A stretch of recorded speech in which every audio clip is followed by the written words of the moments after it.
Hi, welcome back to Unicycle Basics. My name is Finn, and today we are going to talk about riding position.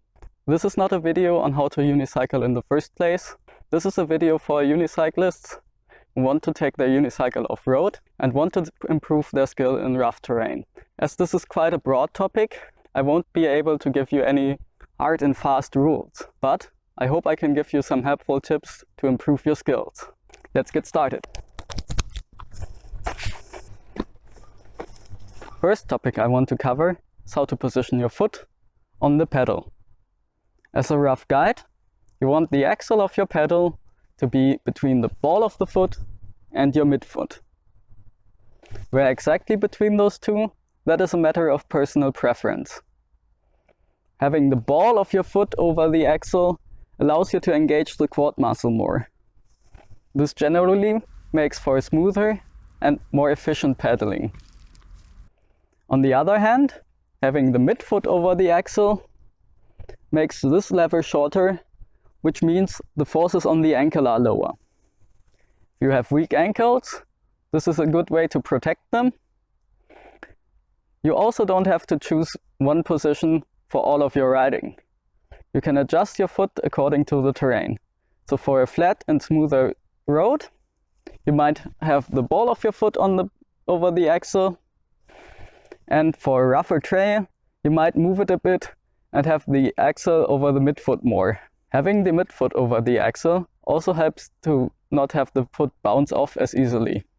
As I said, these aren't definite rules. You should play around with it and see what you prefer, but it's important that you place your foot deliberately. Also important that you place your feet even left and right. The second topic is what to do with your hands. You always want at least one hand on the seat to keep yourself attached to the unicycle. If you think about it, your foot is really just resting on the pedal and your butt is really just sitting on the seat.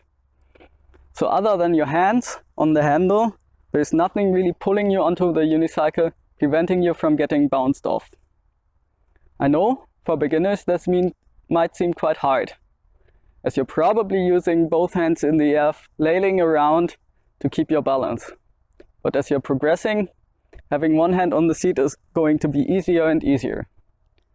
It's also really important to work towards this, as once you're in really rough terrain, if you don't have one hand on the seat, you are just getting bounced off. There is no way around it. Sometimes I like to use two hands on the seat, especially when I'm riding fast and smoother terrain, as this can stabilize the unicycle, stopping the wobbling a bit. Also, I can rest some weight on this handle, and this will take some weight off my butt, which helps against saddle soreness. Hopefully you can see my wheel wobbling less and less as I grab this handle with one hand and then with two hands. The next topic is how to position your upper body. You want your upper body to be straight.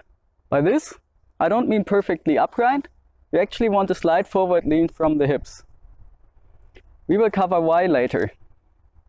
But what I don't want to see is hunching over excessively or being twisted in one or the other direction.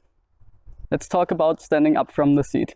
You will find that standing on the pedals, lifting your butt away from the seat is going to help in rougher terrain. This is because you're now creating some space between yourself and the unicycle, so you can absorb bumps with your legs now.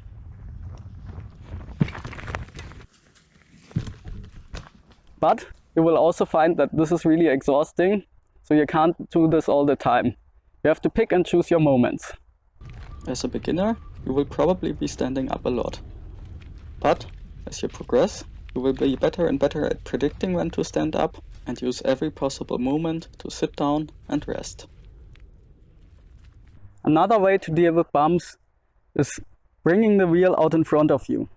By this I mean folding forward from your hips, bringing the butt behind the unicycle, and your frame is going to be leaning slightly backwards. That way, once a bump hits the wheel, it's actually going to push the unicycle into you. Also, if you think about it as my unicycle, and this as my upper body and my hip joint here. And now I'm hitting a bump here. I can still fold open from this position while staying over the unicycle, and that way as absorbing the bump.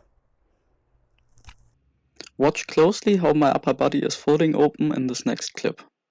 As the wheel hits the root, my hip is moving forward to compensate.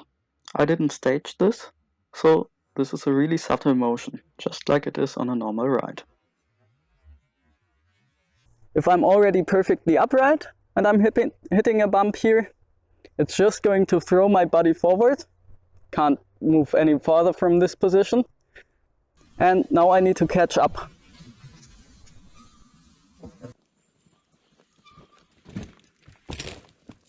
I filmed some clips on my favorite rooty downhill to show you these techniques in motion.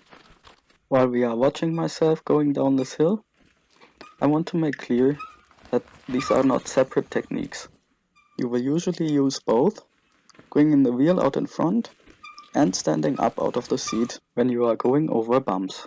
However, if you adopt a really aggressive forward lean position, incoming bumps can be absorbed easily, but you will find it harder to steer and it harder to get out of the saddle for a bigger drop. In the end, every rider will find their own style and figure out themselves which riding position they like to use when. I'm not here to give you any rules today, just some new ideas. The last thing I would like to talk about today is when to sit down and when to stand up on an uphill. You will find that on really steep uphills, you need to stand up out of the pedals, you need to pull on the seat in order to get enough pressure on the pedals so that you can even get up the hill. But on a more medium grade, you will find that sitting down tends to be more efficient. So my suggestion is, on a medium grade, try to sit down as long as you can. But if your muscles really start to hurt, stand up, ride a bit in a standing position that uses different muscles, and then you can sit down again and rinse and repeat that cycle. That way you can really get the most out of your legs.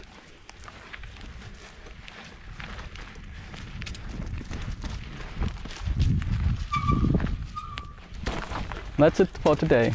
I really hope I could give you some helpful tips. If you have any further questions, you can ask them here in the comments, or I'll also link the unicyclist.com forum and the Unicycle chat Facebook group. There's a lot of experienced riders there who are really friendly and like to help out. See you on the next one. Unicycle Basics is a passion project for me. I'm doing to try and grow this awesome sport. So if you want to help out, the most important thing you can do is sharing these videos with anyone you think is interested in mountain unicycling. Also, like and subscribe on YouTube, so the YouTube algorithm will feed this to as many people as possible. If you want to help out with money and pay for some of the snacks I consumed when making these videos, and some of the equipment I got, there will be a link in the description.